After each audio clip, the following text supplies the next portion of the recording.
Shalom Bapak Ibu, senang kembali kita bisa berjumpa bersama di dalam sarapan. Dan pagi ini kita akan merenungkan sebuah topik tentang hukuman atau pertolongan Tuhan. Namun sebelumnya Bapak Ibu, mari kita bersama berdoa. Tuhan, terima kasih untuk pagi ini kami boleh bangun, kami boleh diberikan nafas kehidupan untuk menjalani satu hari demi satu hari yang Tuhan percayakan kepada kami. Dan kami memohon ya Tuhan, kiranya pagi ini Tuhan boleh memberikan tuntunan kepada setiap kami, sehingga kami memiliki bekal untuk kami bawa di sepanjang aktivitas kehidupan kami. Maka Tuhan, berbicaralah kepada kami, sapalah kami ya Tuhan, karena kami siap mendengarkannya. Demi Yesus Kristus kami berdoa, amin. Bacaan kita terambil dari Yunus 2 ayat yang kedua sampai dengan 4. Dalam kesusahanku, aku berseru kepada Tuhan dan Ia menjawab aku. Dari tengah-tengah dunia orang mati, aku berteriak dan Kau dengarkan suaraku. Telah Kau lemparkan aku ke tempat yang dalam, ke pusat lautan, lalu aku terangkum oleh arus air.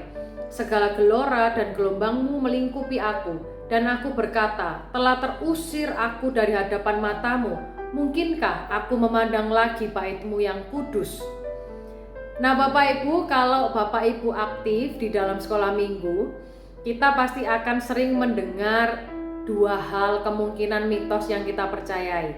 Yang pertama, Yunus ditelan oleh ikan paus.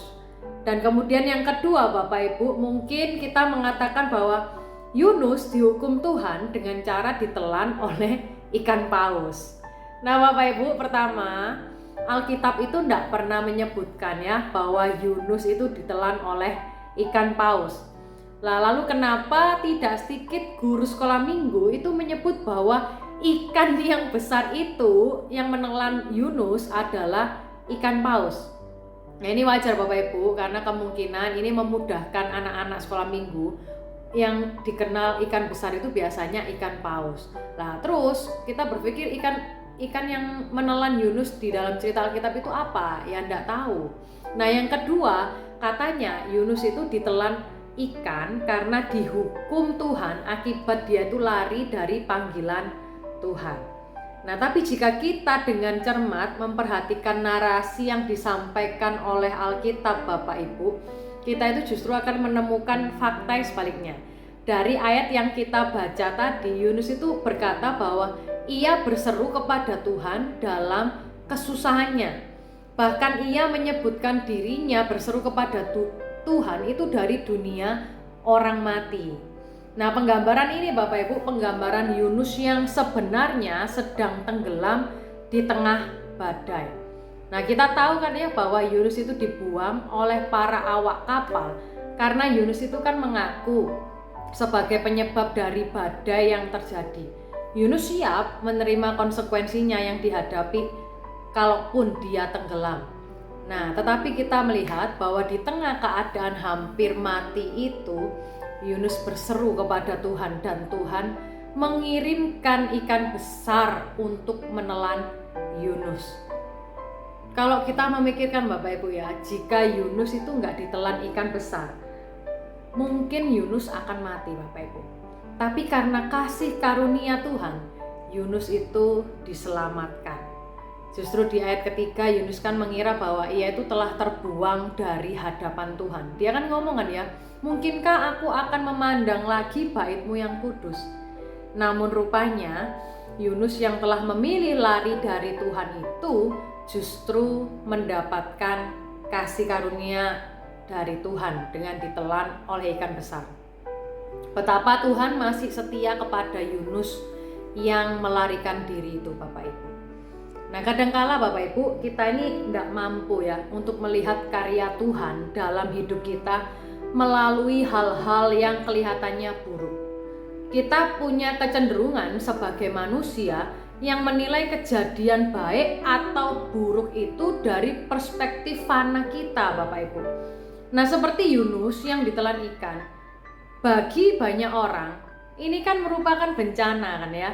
Namun ternyata kita tahu bahwa itu justru adalah penyelamatan yang Tuhan berikan, yang Tuhan sedang kerjakan supaya tiap-tiap manusia itu alami melihat bahwa inilah juntrungan yang hendak Tuhan nyatakan pada akhirnya.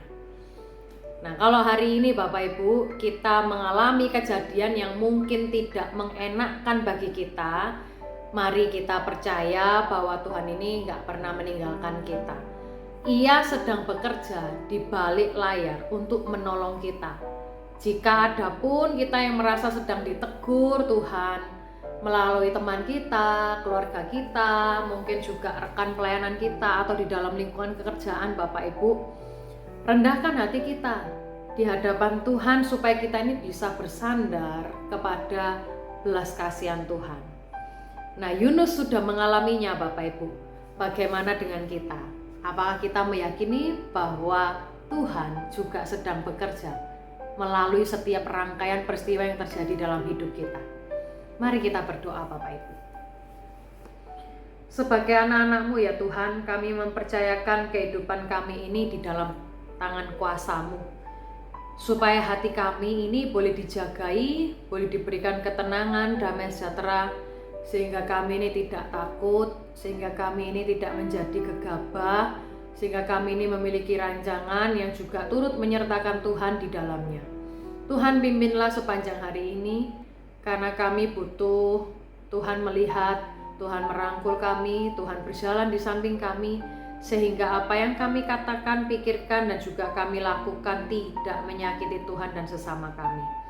Maka Tuhan dampingilah kami, dan kami mengucap syukur di dalam nama Yesus Kristus. Amin. Sampai jumpa Bapak Ibu, Tuhan Yesus memberkati setiap kita.